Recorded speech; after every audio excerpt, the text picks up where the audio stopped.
ശ്രീകൃഷ്ണ അവതാരം, സുദർശന മോക്ഷം. ഒരു ദിവസം നന്ദഗോപരും ഗോപന്മാരും ദേവീവനത്തിൽ പോയി മഹാദേവനെയും ദേവിയെയും വന്ദിച്ചു. സരസ്വതി നദിയിൽ ഇറങ്ങിക്കുളിച്ചിട്ടാണ് അവർ ആദിലോക പിതാക്കളെ വണങ്ങിയത്. ബ്രാഹ്മണർക്ക് അന്നദാനാദികൾ ചെയ്ത് ഉപവാസമനുഷ്ഠിച്ച് നന്ദാദികൾ നദീതീരത്ത് ഉറങ്ങാതെ കിടന്നു. അപ്പോൾ ഒരു പെരുമ്പാമ്പ് വന്ന് നന്ദനെ പിടികൂടി. ഭയം കൊണ്ട് പരവശനായ നന്ദൻ കൃഷ്ണനെ വിളിച്ചു കരഞ്ഞു. ഗോപന്മാർ എത്ര ശ്രമിച്ചിട്ടും പാമ്പ് പിടിവിടുന്നില്ല. അപ്പോൾ കൃഷ്ണൻ അവിടെ എത്തി പാമ്പിനെ ചവിട്ടി. അപ്പോൾ തന്നെ പാമ്പ് ചത്തു.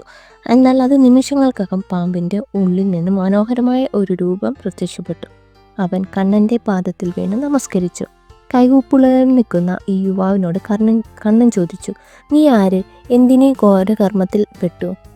ഈ ചോദ്യത്തിന് ആ വിദ്യാധരൻ ഇങ്ങനെയാണ് മറുപടി പറഞ്ഞത്: "ഞാൻ സുദർശനൻ എന്നു പേരുള്ള വിദ്യാധരനാണ്. സുന്ദരിമാരുള്ള സുഖങ്ങൾ അനുഭവിച്ച് ഞാൻ കാലം കഴിച്ചുകൂട്ടി. ഒരിക്കൽ അങ്കിരസ് തുടങ്ങിയ മഹർഷിമാർ എൻ്റെ മുന്നിൽ വന്നുപെട്ടു. താടിയും മുടിയും വളർത്തി മുഷിഞ്ഞ വസ്ത്രങ്ങളുമായി നിൽക്കുന്ന അവരുടെ രൂപം എന്നിൽ വെറുപ്പുളവാക്കി.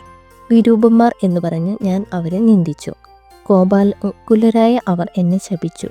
അങ്ങനെ ഞാനൊരു പെരുമ്പാമ്പായി. ശാപമോക്ഷത്തിനു വേണ്ടി ഞാൻ അവരോട് അപേക്ഷിച്ചു. അപ്പോൾ അവർ പറഞ്ഞു, ദ്വാപര യുഗാവസാനത്തിൽ കൃഷ്ണനായി ഗോകുലത്തിൽ അവതരിപ്പിക്കും. അദ്ദേഹത്തിൻ്റെ പാദസ്പർശം ഏൽക്കുമ്പോൾ നിനക്ക് സ്വന്തം രൂപം ലഭിക്കും. അതുവരെ ഇവിടെ ഇങ്ങനെ കിടക്കുക. അങ്ങനെ അവർ എനിക്ക് ശാപമോക്ഷം നൽകി. ഇപ്പോൾ ഞാൻ ധന്യയായി. അങ്ങയുടെ പാദസ്പർശം കൊണ്ട് ഞാൻ പുണ്യവാനായി തീർന്നിരിക്കുന്നു.